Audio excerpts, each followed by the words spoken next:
तेच म्हणजे रिया यादव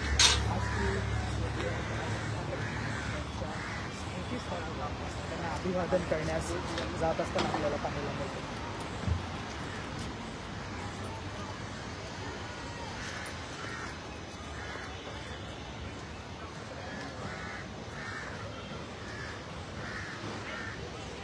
सम्राट बाळासाहेब ठाकरे यांच्या स्मृतीस्थळावर आज स्वतः आपण जर पाहिलं तर रिया यादव ही दाखल झालेली आहे आणि तिच्या माध्यमातून आज हिंदू हृदय सम्राट बाळासाहेब ठाकरे यांना अभिवादन केलं जातं. एकंदरीत विद्यार्थ्यांची जी लढाई होती ती जिंकलेली आहे आणि विद्यार्थ्यांच्या लढाईच्या या संपूर्ण विजयानंतर आज आपण जर पाहिलं तर जेनझीसचा विजय झाला आहे, विद्यार्थ्यांचा विजय झाला आहे आणि याच जेनझीसकडून स्वर्गीय बाळासाहेब ठाकरे यांना अभिवादन केलं जात असताना आपल्याला पाहायला मिळतं आहे आणि आपण ही सर्व लाईव्ह दृश्य थेट लोकमतच्या माध्यमातून लाईव्ह पाहत आहोत. तर अशा पद्धतीने हा आजचा उत्साह जल्लोष हा या जेनझीसचा म्हणजेच रियाचा आपल्याला पाहायला मिळतो आहे. ही एकमेव जेनझीस होती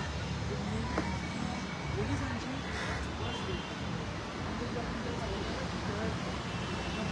अनेक जेनझीस आले होते, परंतु बस लेखनाची हिंमत ही कुठल्या जेनझीसची झाली नाही.